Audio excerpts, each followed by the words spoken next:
Hare Krishna, everyone. Welcome back to the daily readings of Srila Prabhupada's books here in Radha Lane, Sannyasi Quarters Library. We've got a full house of eager devotees, eager to hear the glories of the Supreme Personality of Godhead and getting more and more attached to Him and His eternal associates as we progress through the Bhagavatam.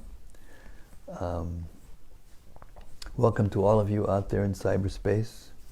I think a couple of our stalwarts are on the way to India right now, so they may not be here live, but welcome.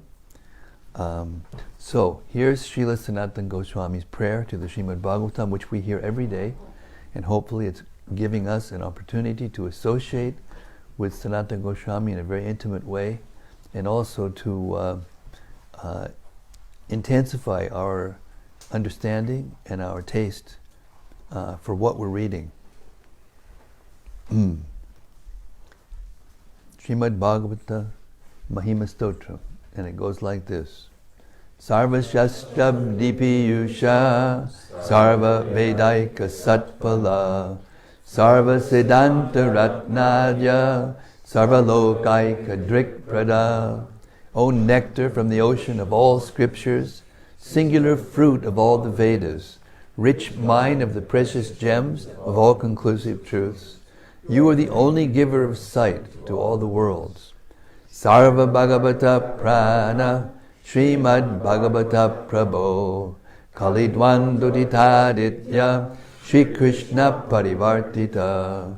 O life air of all the Supreme Lord's devotees, O Master Srimad Bhagavatam, you are the sun risen in the darkness of Kali. You are the exact image of Sri Krishna. Paramananda Pataya Prema Varshaksharayate Sarvada Sarvasevyaya Shri Krishnaya Namostume. I bow down to you who are supremely blissful to read. Your every syllable pours down a flood of prema. You can always be served by everyone. You are Sri Krishna Himself. Madeka Bando Matsangin Madguro Mad Mahadana Mad Nistadaka Mad Bhagya Mad Ananda Namostute. I am my only friend, my constant companion, my spiritual master, my great wealth, my savior, my good fortune, my source of ecstasy. I bow down to you. Asadu saduta dayin atinit chochata kara hanamunchagada chenmam premna rit gantayospura. O bestower of saintliness to the unsaintly, O exalter of the most fallen, please never leave me. Always appear in my heart and my voice with pure love. Om Namo Bhagavate Vasudevaya. Om Namo Bhagavate Vasudevaya. Om Namo Bhagavate Vasudevaya. So we've reached the fourth canto, 23rd chapter of the Srimad-Bhagavatam. Maharaja Prthu is leaving the world and going back to Godhead. And we're starting with text 14.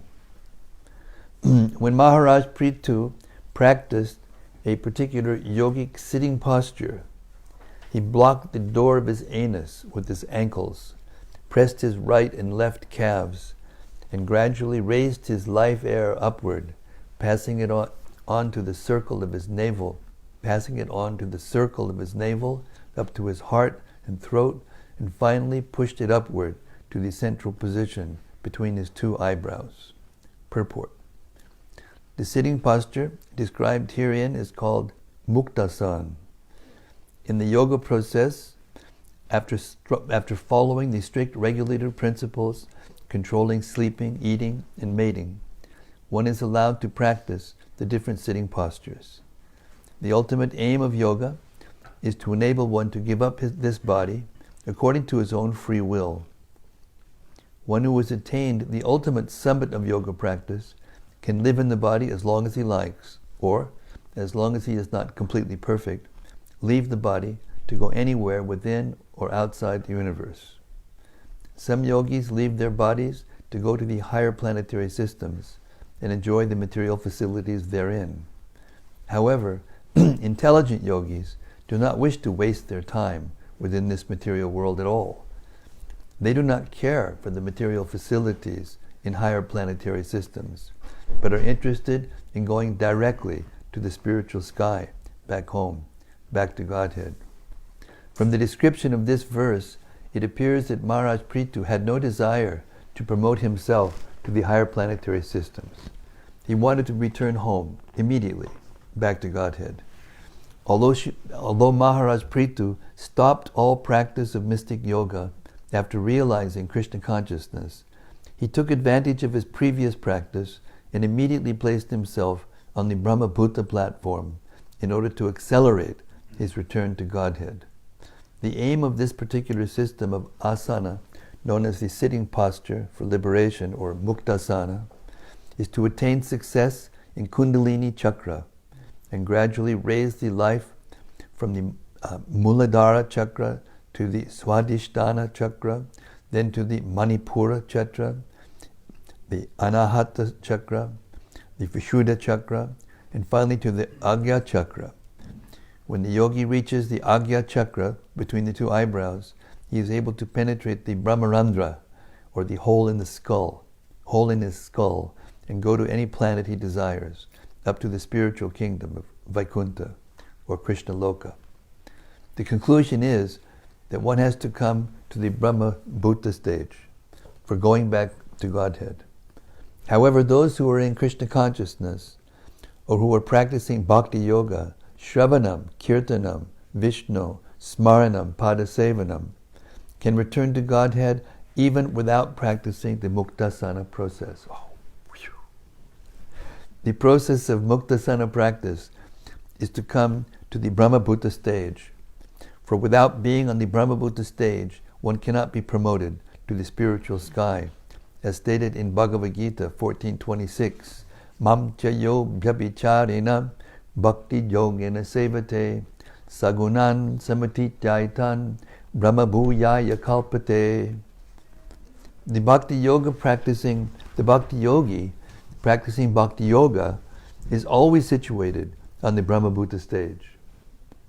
Brahma bhuyaya kalpate. The spiritual sky automatically, if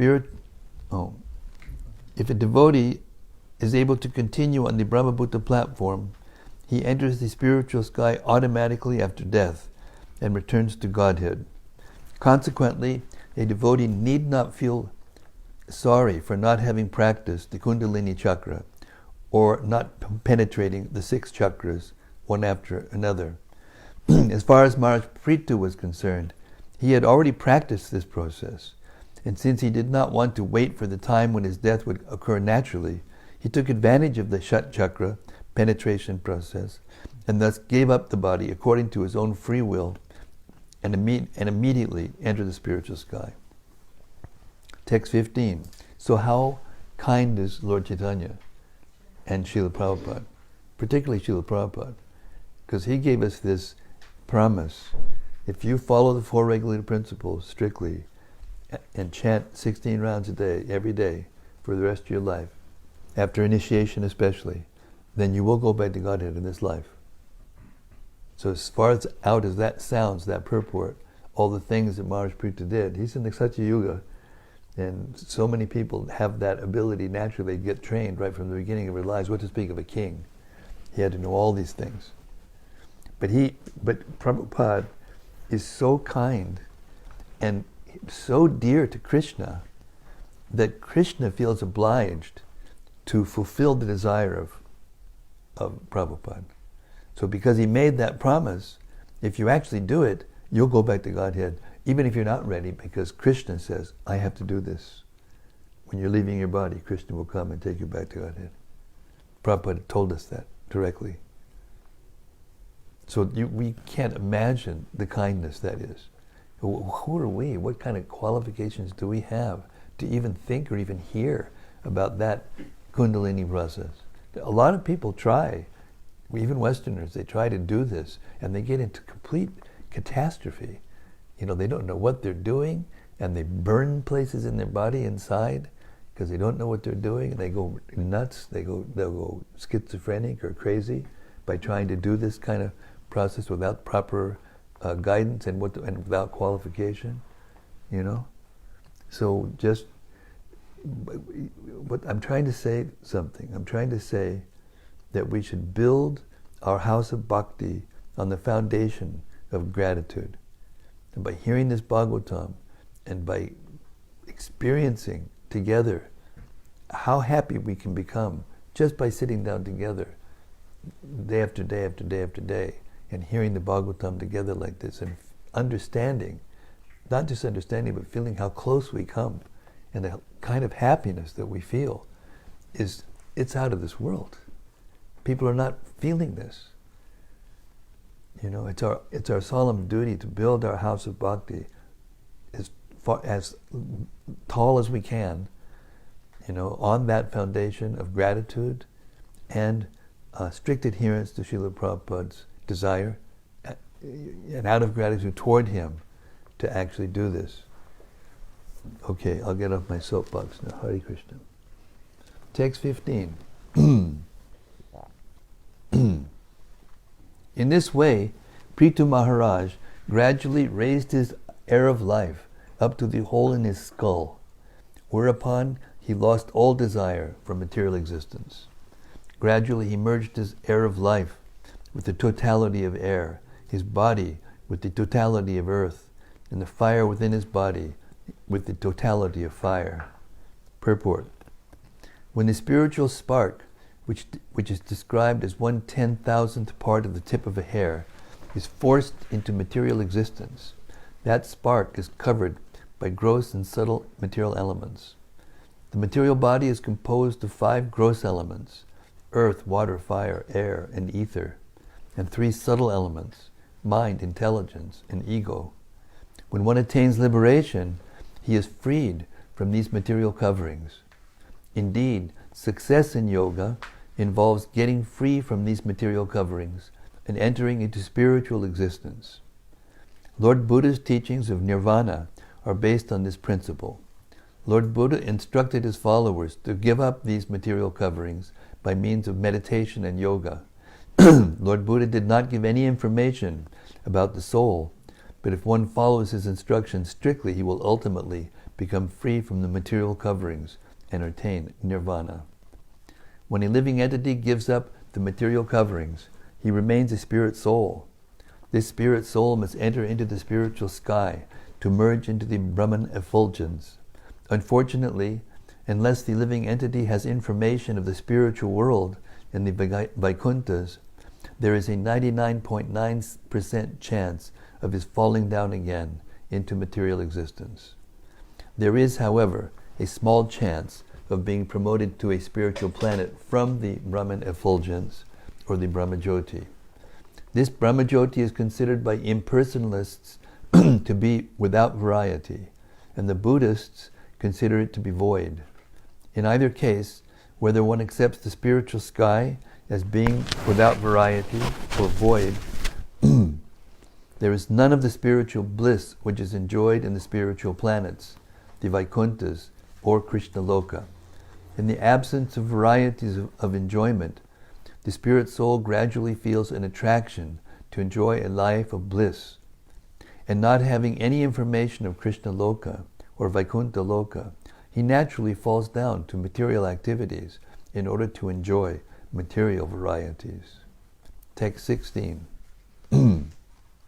In this way, according to the different positions of the various parts of the body, Prthu Maharaj merged the holes of his senses with the sky, his bodily liquids such as blood and various secretions with the totality of water, and he merged earth with water, and then water with fire, fire with air, air with sky, and so on. Chanting Hare Krishna is a little easier. Purport. In this verse, 2 words are very important. Yata stanam vibhagashaha.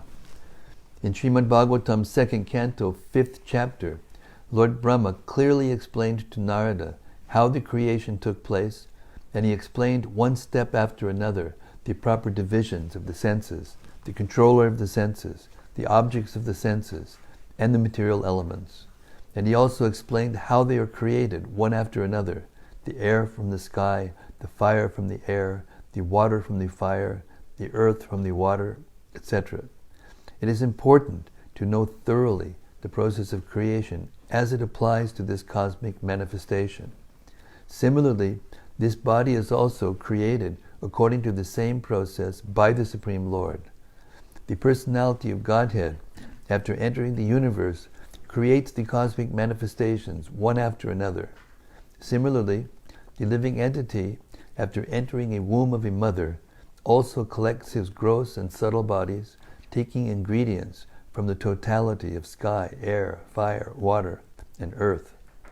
The words yata sthanam vibhagasha indicate that one should know the process of creation and should meditate upon the creative process inversely and thus become free from material contamination.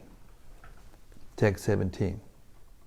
In other words, you can get the same benefit by hearing, memorizing, and meditating on the Srimad-Bhagavatam.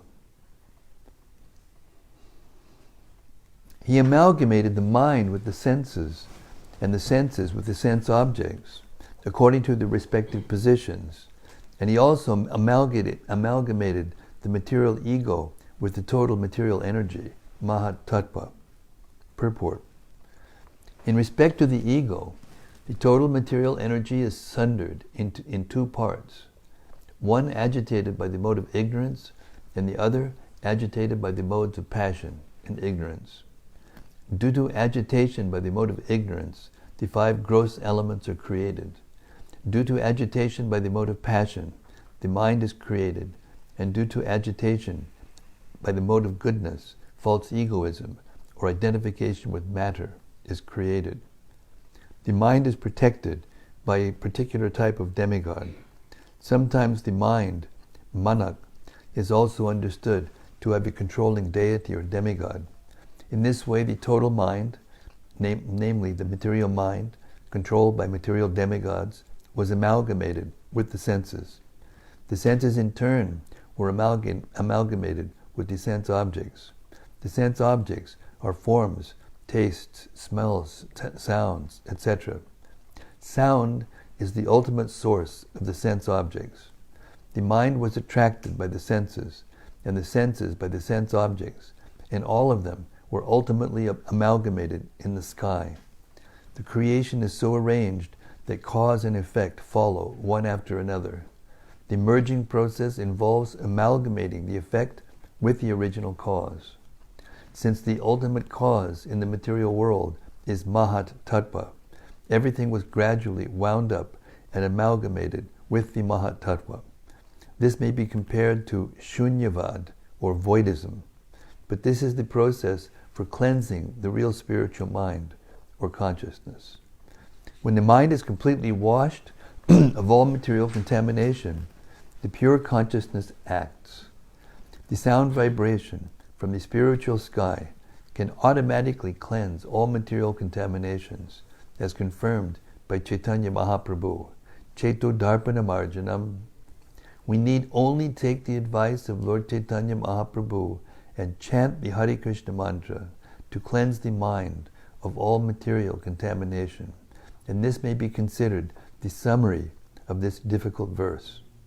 As soon as the whole material contamination is washed away by this process of chanting, all desires and reactions to material activities become immediately vanquished, and real life, peaceful existence begins.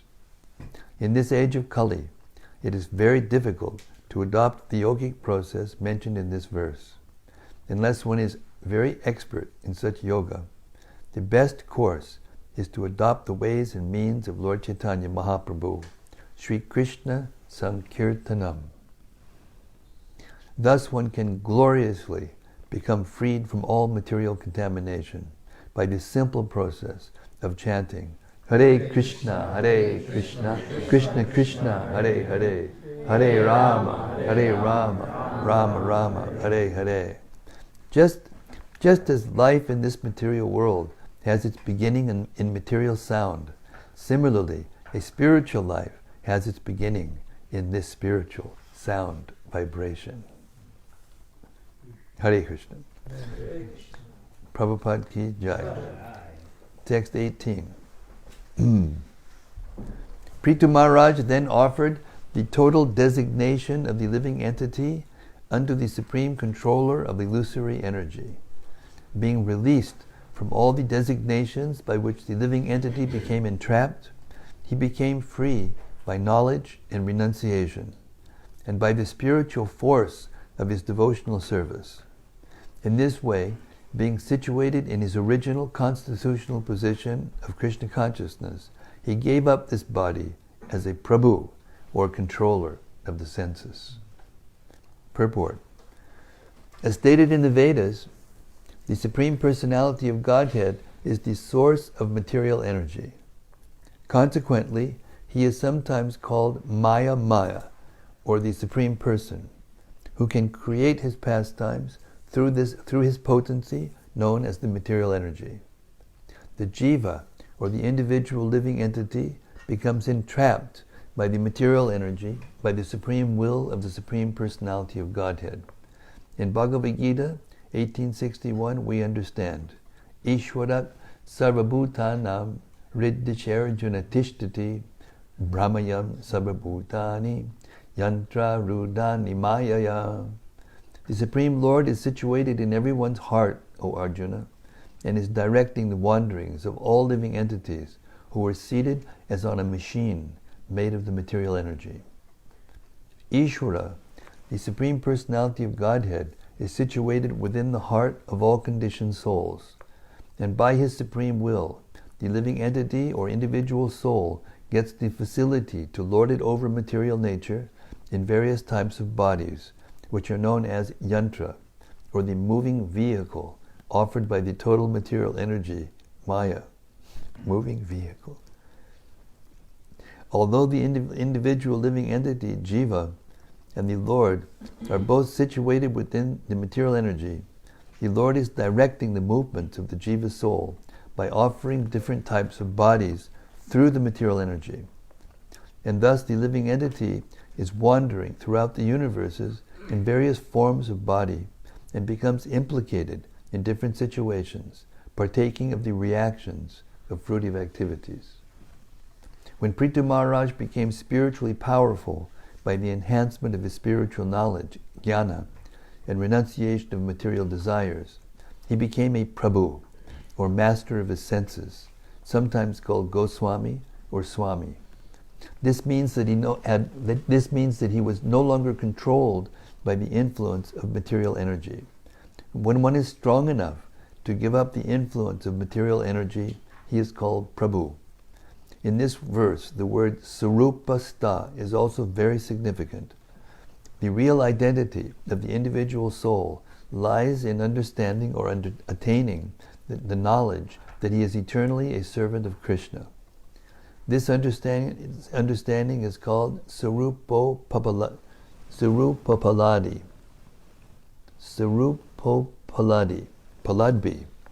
Sarupopaladbi. By culturing devotional service, the devotee gradually comes to understand his actual relationship with the Supreme Personality of Godhead. This understanding of one's pure spiritual position is called Sarupopalabdi. And when one attains that stage, he can understand how he is related with the Supreme Personality of Godhead as a servant or friend, or as a parent or conjugal lover. This stage of understanding is called Sarupasta. Prthu Maharaj realized this Sarupa completely, and it will be clear in later verses that he personally left this world, or this body, by riding on a chariot sent from Vaikuntha. In this verse, people work so hard to get the latest model of Nissan or whatever it may be. They don't know what they're missing. In this verse, the word Prabhu is also significant, As stated before, when one is completely self-realized and acts according to that position, he can be called Prabhu. The spiritual master is addressed as Prabhupada because he is a completely self-realized soul. The word pada means position, and Prabhupada indicates that he has given the position of Prabhu, or the Master, or the Supreme Personality of Godhead, for he acts on behalf of the Supreme Personality of Godhead. Unless one is a Prabhu, or controller of the senses, he cannot act as a spiritual master, who is authorized by the Supreme Prabhu, or Lord Krishna. In his verses, praising the spiritual master, Srila Vishwanath Chakravarti Thakur writes, Sakshad Daritvaina Samasta Shastraya Uktastata Bhavdyata Eva Sadvihi. The spiritual master is honored as much as the Supreme Lord because he is the most confidential servitor of the Lord. Thus, Prthu Maharaj can also be called Prabhupada, or, as described herein, Prabhu. Another question may be raised in this connection. Since Prthu Maharaj was a power incarnation of the Supreme Personality of Godhead, Shaktivesh, Avatar, why did he have to execute the regulative principles in order to become a Prabhu? Because he appeared on this earth as an ideal king, and because it is the duty of the king to instruct the citizens in the execution of devotional service. He followed all the regulative principles of devotional service in order to teach others. Similarly, Chaitanya Mahaprabhu, although Krishna himself, taught us how to approach Krishna as a devotee. It is said, Apani Achari Bhakti Shikayun Sabare. Lord Chaitanya Mahaprabhu instructed others in the process of devotional service by setting the example himself through his own personal actions. Similarly, Prthu Maharaj, although a Shaktivesh avatar incarnation, still behaved exactly as a devotee in order to achieve the position of Prabhu. Furthermore, Sarupasta means complete liberation. As it is said, Hitmanyata Rupam Sarupena Vyabhastiti. When a living entity abandons the activities of Maya and attains the position from which he can execute devotional service, his state is called Sarupasta, or complete liberation. Text 19. The queen, the wife of Prthu Maharaj, whose name was Archi, followed her husband into the forest. Since she was a queen, her body was very delicate. Although she did not deserve to live in the forest, she voluntarily touched her lotus feet to the ground. Purport. Because Prthu Maharaj's wife was the queen, and also a daughter of a king, she never experienced walking on the ground. For queens used to never come out of the palace. They certainly never went to the forests and tolerated all the difficulties of living in the wilderness. In Vedic civilization, there are hundreds of similar examples of such renunciation on the part of queens and dedication to the husband. The goddess of fortune, Mother Sita, followed her husband Ramachandra when he went to the forest. Lord Ramachandra went to the forest in compliance with the order of his father, Maharaja Dasharatha. But Mother Sita was not so ordered. Nonetheless, she voluntarily accepted the path of her husband. Similarly, Gandhari, the wife of King Dhritarashtra, also followed her husband into the forest. Being the wives of great personalities like Prthu, Lord Ramachandra, and Dasharatha, Dhritarashtra, these were ideal chaste women. Such queens also instructed the general people by showing them how to become a chaste wife and follow the husband in every stage of life. When the husband is king, she sits beside him as the queen. And when he goes to the forest, she also follows, despite having to tolerate all kinds of difficulties in living in the forest. Therefore it is said here, Atad Arhi, Atad Arha, that although she did not want to touch her feet to the ground, she nonetheless accepted all difficulties when she went to the forest with her husband. Text 20. Although she was not accustomed to such difficulties, Queen Archie followed her husband in the regulated principles by living in the forest, like great sages. She lay down on the ground and ate only fruits, flowers, and leaves. And because she was not fit for these activities, she became frail and thin. Yet because of the pleasure she derived in serving her husband, she did not feel any difficulties. Purport. The words Bhartur, Vrata Dharma Nishtaya indicate that a woman's duty or religious principle is to serve her husband in all conditions. In Vedic civilization, a man is taught from the very beginning of his life to become a brahmachari, then an ideal grahastha, then vanaprastha, then sannyasi. And the wife is taught to follow the husband strictly in all conditions of life. After a period of brahmacharya, a man accepts a householder's life, and the woman is also taught by her parents to be a chaste wife. Thus, when a girl and boy are united, both are trained for a life dedicated to a higher purpose.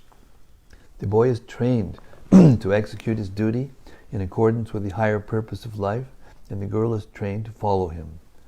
The chaste wife's duty is to keep her husband pleased in household life in all respects, and when the husband retires from family life, she is to go to the forest and adopt the life of vanaprastha, or vanavasi. At that time, the wife is to follow her husband and take care of him, just as she took care of him in householder life. But when the husband takes the renounced order of life, namely sannyas, the wife is to return home and become a saintly woman, setting an example for her children and daughters-in-law, and showing them how to live a life of austerity.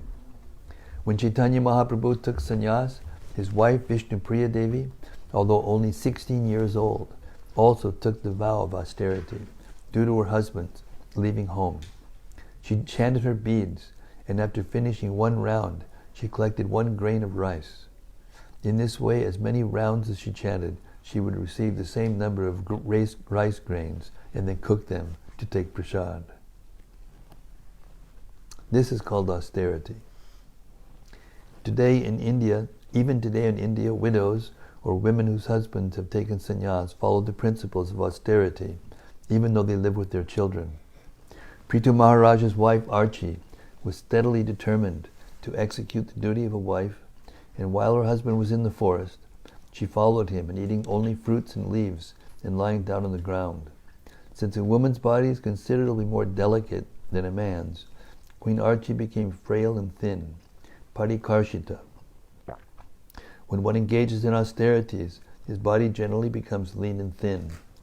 Becoming fat is not a very good qualification in spiritual life, because a person who is engaged in spiritual life must reduce the comforts of the body, namely eating, sleeping, and mating, to a minimum.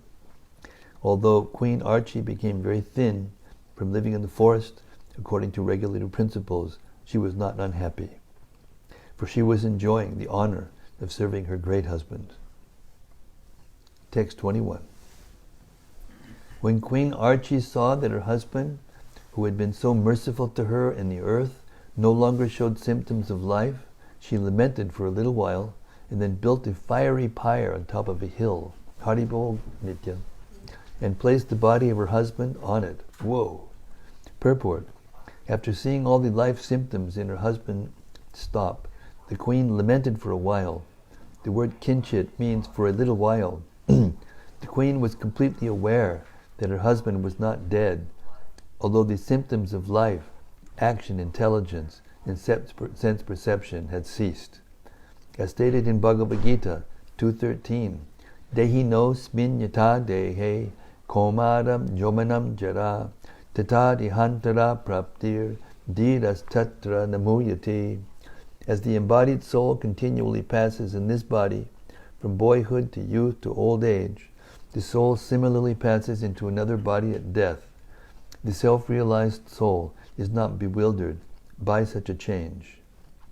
When a living entity transfers from one body to another, a process generally known as death, a sane man does not lament, for he knows that the living entity is not dead, but is simply transferred from one body to another. The queen should have been afraid of being alone in the forest with the body of her husband, but since she was a great wife of a great personality, She lamented for a while, but immediately understood that she had many duties to perform. Thus, instead of wasting her time in lamentation, she immediately prepared a fiery pyre on top of a hill, and then placed the body of her husband on it to be burned. Maharaj Prthu is described here as Daita, for not only was he the king of the earth, but he treated the earth as his protected child. Similarly, he protected his wife also. It was the duty of the king to give protection to everyone, especially to the earth or land which he ruled, as well as the citizens and his family members. Since Prthu Maharaj was a perfect king, he gave protection to everyone, and therefore he is described here as Daita. Text 22. After this, the queen executed the necessary funerary functions, funerary functions, and offered oblations of water. After bathing in the river, she offered obeisances to various demigods situated in the sky in the different planetary systems. She then circumambulated the fire, while thinking of the lotus feet of her husband, entered its flames. Purport. The entrance of a chaste wife into the flames of the pyre of her dead husband is known as Sahagamana, which means dying with the husband. This system of Sahagamana had been practiced in Vedic civilization from time immemorial.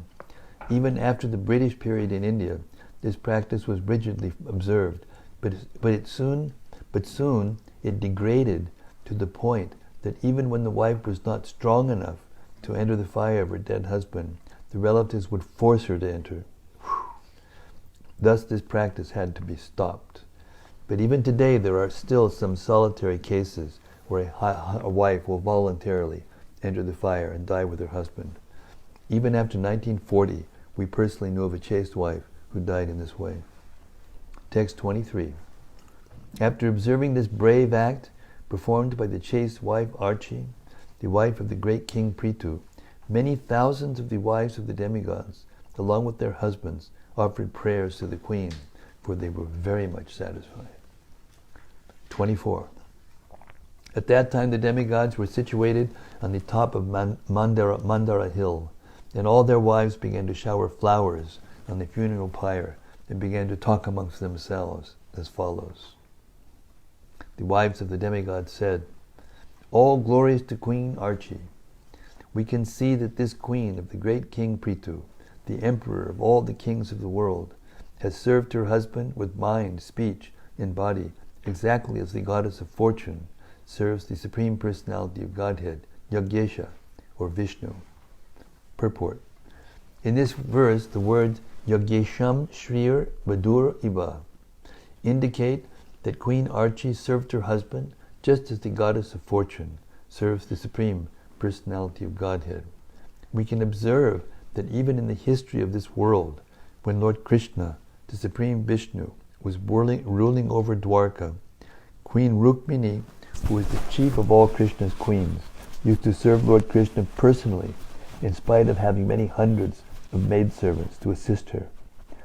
Similarly, the goddess of fortune in the Vaikuntha planets also serves Narayana personally, although there are many thousands of devotees prepared to serve the Lord.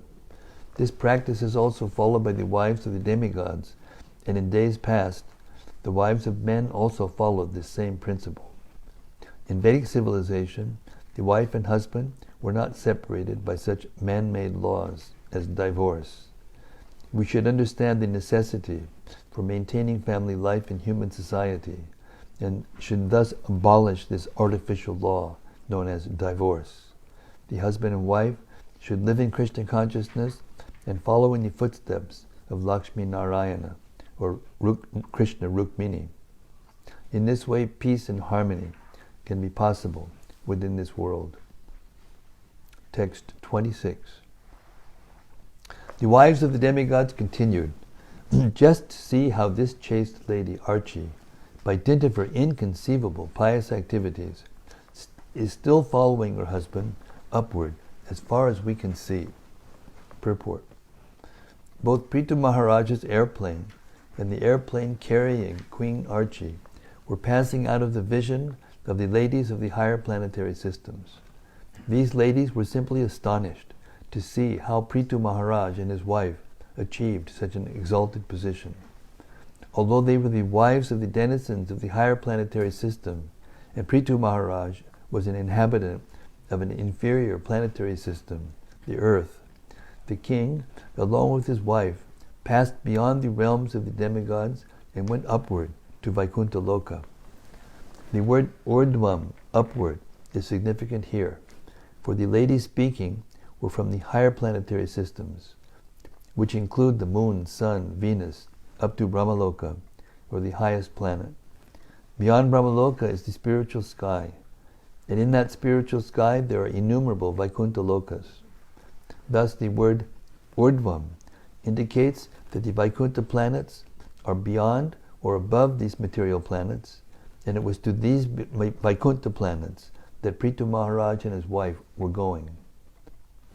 This also indicates that when Prthu Maharaj and his wife, Archie, abandoned their material bodies in material fire, they immediately developed their spiritual bodies and entered into spiritual airplanes, which could penetrate the material elements and reach the spiritual sky.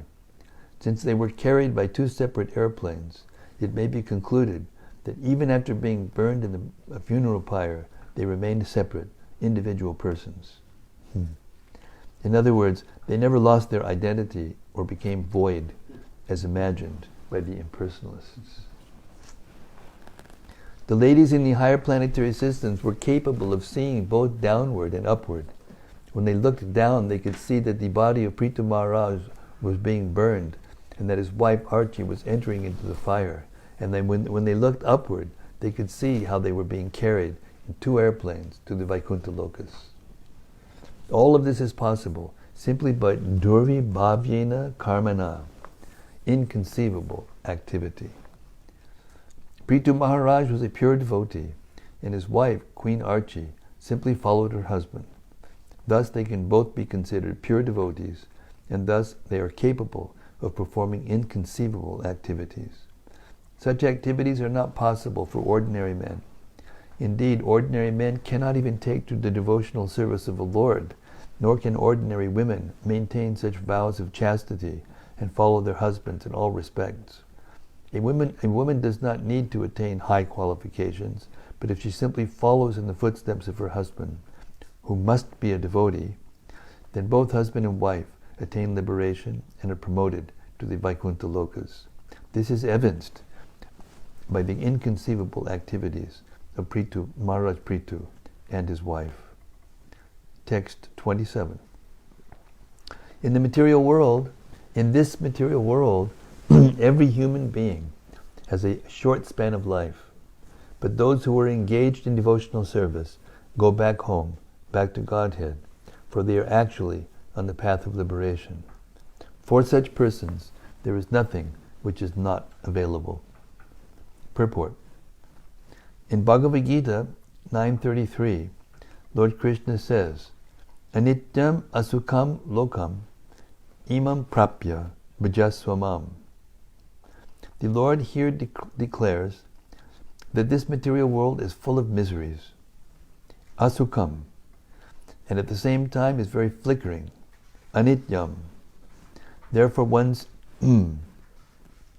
only duty is to engage himself in devotional service. This is the best end to which human life can be put. Those devotees who are constantly engaged in the service of the lotus feet of the Lord achieve not only all material benefits, but also all spiritual benefits. For at the end of life, they go back home, back to Godhead. Their destination is described in this verse as Bhagavat Padam. The word Padam means abode, and Bhagavat means the Supreme Personality of Godhead. Thus, the destination of the devotees is the abode of the Supreme Personality of Godhead. In this verse, the word Naishkarmyam, which means transcendental knowledge, is also significant. Unless one comes to the platform of transcendental knowledge and offers devotional service to the Lord, one is not perfect. Generally, the processes of jnana, yoga, and karma are executed life after life before one gets a chance to render pure devotional service to the Lord. This chance is given by the grace of a pure devotee, and it is in this way only that one can actually attain liberation. In the context of this narration, the wives of the demigods repented because although they had the opportunity of a birth in a higher planetary system, a lifetime spanning millions of years, and all material comforts, they were not as fortunate as Prthu Maharaj and his wife, who were actually surpassing them. In other words, Prthu Maharaj and his wife scorned promotion to the higher planetary systems, and even to Brahma Loka, because the position which they were attaining was incomparable. In Bhagavad Gita 8.16, the Lord affirms, Abrahma bhuvanaloka punar avartanorjana. From the highest planet in the material world to the lowest, all are places of misery wherein repeated birth and death take place. In other words, even if one goes to the highest planet, Brahmaloka, he has to return to the miseries of birth and death. In the 9th chapter of Bhagavad Gita 9.21, Lord Krishna also asserts, Te tam bhuktva swargalokam vishalam chine punye martyalokam vishanti. When they have thus enjoyed heavenly sense pleasure, they return to this mortal planet again. Thus, after exhausting the results of pious activities, one has to come again to the lower planetary systems and begin a new chapter of pious activities. It is therefore said in Srimad-Bhagavatam 1.5.12, Naishkarmyam apyachuta bhava varjitam. The path of liberation is not at all secure unless one attains the devotional service of the Lord. Even if one is promoted to the impersonal Brahmajyoti, he runs every chance of falling down into this material world. If it is possible to fall down from the Brahmajyoti, which is beyond the higher planetary systems in this material world, then what can be said of the ordinary yogis and karmis who can only be elevated to the higher material planets? Thus, the wives of the denizens of the higher planetary systems did not very much appreciate the results of karma, jnana, and yoga. And that's 7:30 on the button. We'll stop there. Went by pretty fast, eh? That was an hour's worth of reading almost, just like that. Hare Krishna. Associating with Krishna and his pure devotees, Prthu Maharaj and Archie. Hare Krishna. Yes, we have our reflection time. If anybody wants to get before her, you got to raise your hand quicker. That's all. Okay.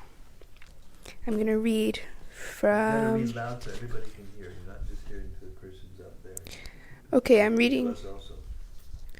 reading text 18 of chapter 23. In this verse, the word Prabhu is also significant. As stated before, when one is completely self-realized and acts according to that position, he can be called Prabhu. The spiritual master is addressed as Prabhupada because he is a completely self-realized soul. The word Pad means position, and Prabhupada indicates that he is given the position of Prabhu, or the Supreme Personality of Godhead, for he acts on behalf of the Supreme Personality of Godhead. So, when I read this, the question that came to my mind was, what's the difference between spiritual masters initiated by Prabhupada and Prabhupada? Although it's true, I mean, Srila Prabhupada is so humble that I remember the first time I read the Bhagavad Gita, and then I went on that journey that I've told many of you about, and ended up in San Francisco, and the address that we got was boarded up, And I had been reading Bhagavad Gita that whole time because I got those two books. Anyway, and it didn't dawn on me until I saw him that he was my spiritual master, even though it was obvious. It was very obvious because he's so humble that when you read his books, he doesn't point to himself. And he was, when we were with him, he never pointed himself either. But it's like the difference of commanding respect and demanding respect. He commanded it, and even in an ordinary situation, the spiritual master has the right to demand respect. But he doesn't. He commands it by his effulgence, by his self-effulgent activities and consciousness. So the difference between an ordinary guru and a Prabhupada is that Prabhupada, another meaning of the word Prabhupada that Prabhupada explained to us is Pada means feet, Prabhu means master. So one meaning of Prabhupada is the Prabhu at whose feet all other Prabhus must sit. That's Prabhupada. Therefore you'll hear, Rupa Goswami Prabhupada or Bhaktisiddhanta Saraswati Thakur Prabhupada. But you won't hear that term used for very many persons. Sometimes people who are unqualified in India especially, they will become guru and they'll call themselves Jagat Guru. That's another term that is kind of like the term Prabhupada. Jagat Guru means the master of the universe or master of the whole world, even though most of those persons had never been out of their village. What to speak of seeing the whole world. Anybody who's lived in India know what that means. So that's the difference. But in another sense, there isn't any difference. Because if the disciple of a Prabhupada delivers the message of Prabhupada without changing it, then his words are as good as Prabhupada's words. That's why I've adopted this in my personal sadhana, just reading Prabhupada's words, out loud to others for a substantial amount of time every day. Delivering the letter. That's what I'm trying to do in my humble way. I have no possibility of even dreaming of being on a level of Prabhupada.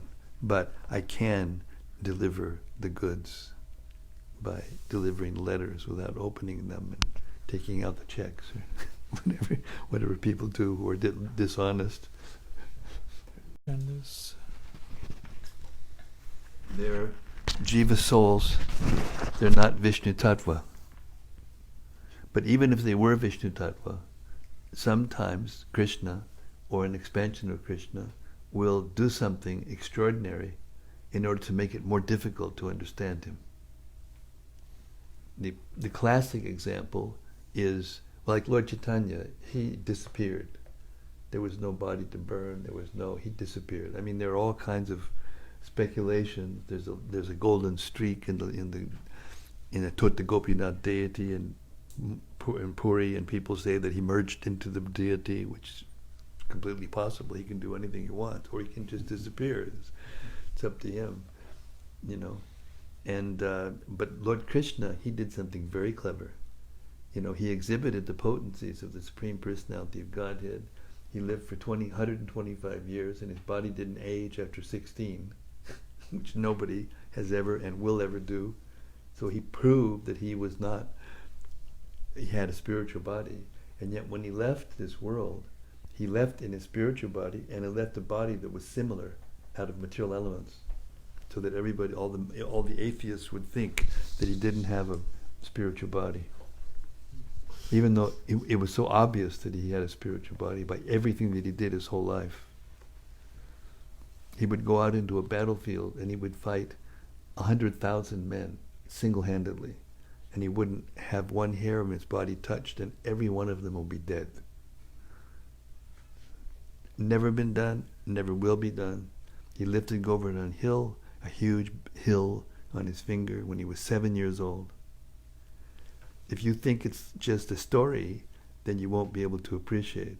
But if you accept him in the beginning out of faith, and hopefully out of love, when you actually realize that it's true, that Krishna's potency is achintya, it's inconceivable, and he can do anything, then you can develop love.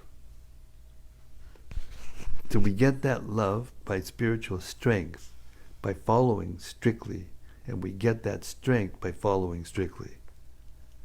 So if we follow the principle strictly, and if we chant our 16 rounds strictly, even if we are not perfect, if we act like we are, because in Kali Yuga that's what it means to act like you are.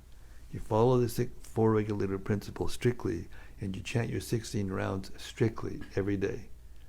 Get up early, chant your rounds, attend the morning programs. You know, I'm not going to the program, but I have a morning program every day. I get up at 2:30, and I do a full morning program every day. I got it written down in my book. If you want to be a fly and stay in the room, you can watch for yourself. But that's the way it is at this moment because of my service. But if you do that, then you become gradually transcendental by the grace of Krishna. How? Because he's in your heart and he's watching. You can't get away with anything. It's not like a material authority that you can get away with something. You go off into a place and do some nonsense and come back and, you know, everything's okay. You know, I got away with that, you know. You know, you go in and, you know, you shoplift something out of a store and then gloat about it because you got away with it, you know. You know, you don't get away with anything. Krishna's right there and he's watching the whole thing. He says, aha! And then you get whatever it is, you get that reaction in your life, and therefore you're wondering why you're suffering or why you're whatever, and that's why. But Krishna's got no material body, he's got no reaction. But Prthu Maharaj, he also was capable of doing everything, but he was a Shaktivesh avatar. You know? So Krishna can do anything. And a person who follows Krishna, not that he can do anything, not like Krishna, but by Krishna's grace he can do very wonderful things. Prabhupada did a very wonderful thing. He was Jiva Soul, he wasn't Vishnu Tattva. And he left his body and it looked like he was leaving like us, but he was not leaving like us. Anybody who was there in the room, I was in the room, I saw it with my own eyes and felt with my own perception, senses, just how, you know, transcendental he was. Hare Krishna. He left like that.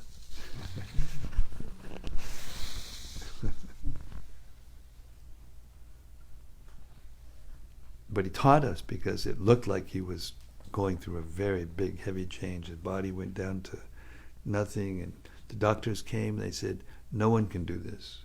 No pain relievers, nothing, practically no medicine, little, but nothing. And he said, anybody who was in this condition, they would be screaming. Prabhupada was grave as a stone. And right to the end, you know, there's videos of it. Jayadvaita Maharaj is holding the dictaphone and he's dictating his purports right from the deathbed, without books in front of him. Then you transcribe them. And Jayadvaita Maharaj said they practically didn't need anything. They were perfect, inconceivable. That's Prabhupada. That's the difference between Prabhupada and us. Clear? Isabel. Yes.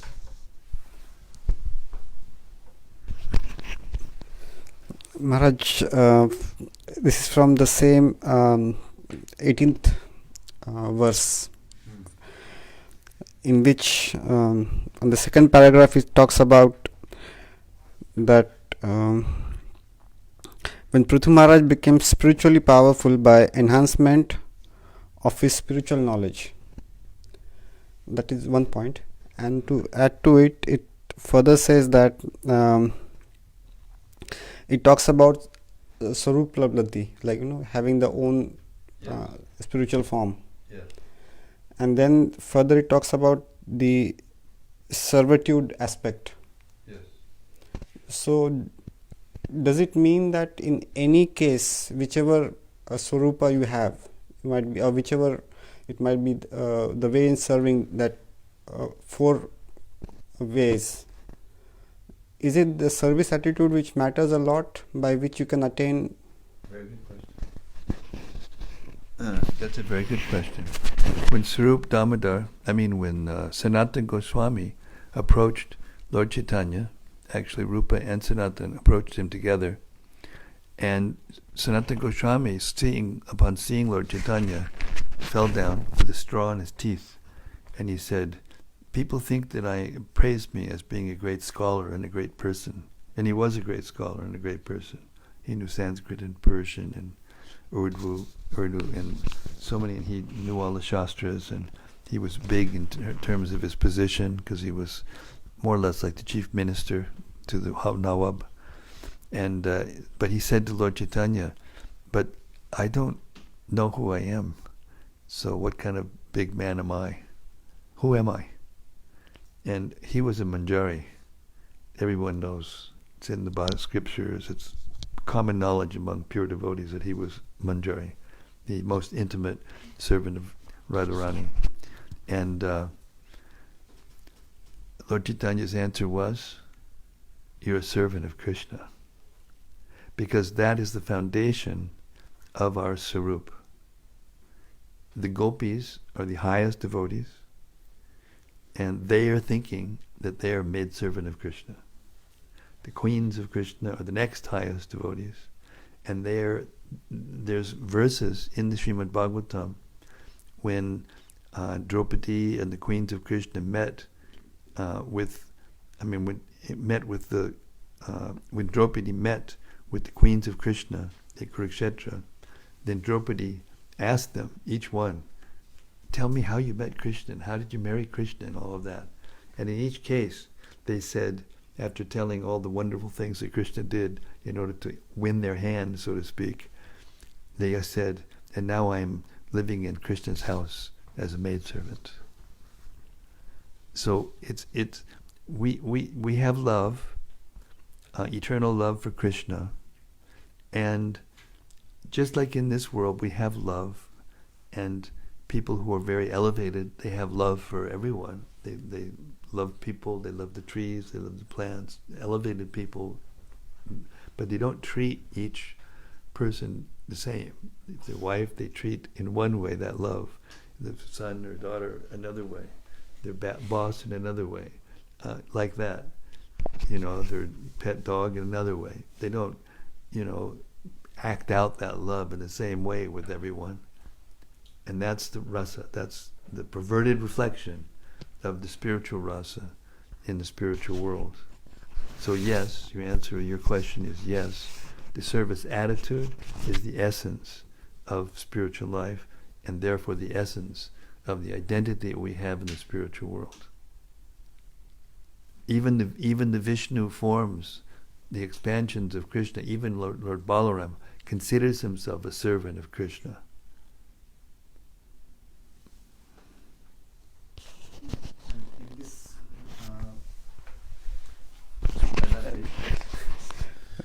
One of the point which I liked was Prabhupada clearly mentions that Maharaj Prthu becomes spiritually powered by the enhancement of his spiritual knowledge.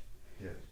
So unless and until you don't have the spiritual knowledge, you can't even understand your spiritual identity. There's a very nice verse. Thank you, that's a nice point. There's a very nice verse in the 4th chapter of the Gita, towards the end.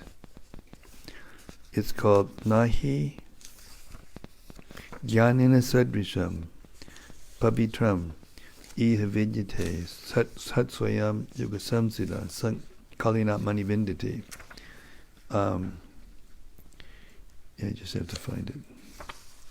Just give me a second. It must be about 40.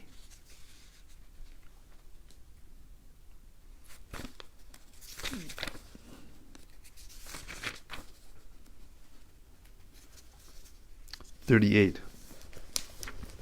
Nahi jnanina sadrisham pavitram iha vidyate tat swayam yoga sangsida kalinat manivanditi.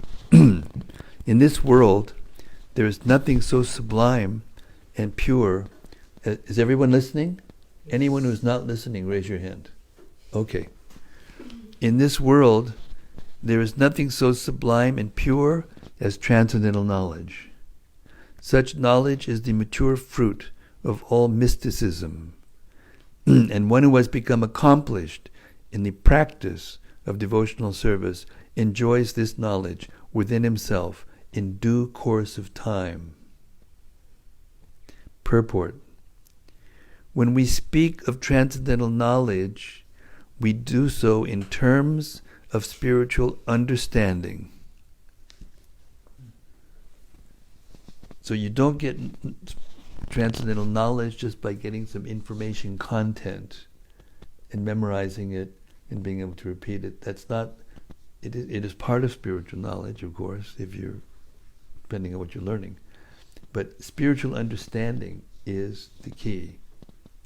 I'll read it again. When we speak of transcendental knowledge, we do so in terms of spiritual understanding. As such, there is nothing so sublime and pure as transcendental knowledge. Ignorance is the cause of our bondage, and knowledge is the cause of our liberation. This knowledge is the mature fruit of devotional service.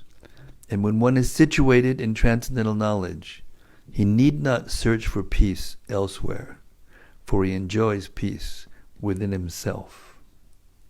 In other words, this knowledge and peace culminate in Krishna consciousness. That is the last word in the Bhagavad Gita.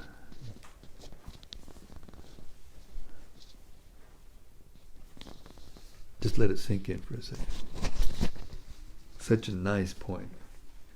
Transcendental knowledge. By transcendental knowledge, we mean spiritual understanding. And the test. What is the test of whether you understand something? You'll act properly. You respond properly to whatever happens to you. You don't just get carried away by your emotions and about the moment, the momentary, this or that, lamentation or anxiety or whatever. And it happens to everyone. There's what's that saying? You can please some of the people some of the time. You can please all of the people some of the time, but you can't please all the people all of the time. It's not possible in the material world. So it's a lofty goal. It's a lofty goal. And just like, some people think that, okay, now I'm in spiritual life, now it should be easy, and, flowers should fall from the sky, and bells should ring wherever I walk, and, the pillow should be there wherever I walk, and all these things.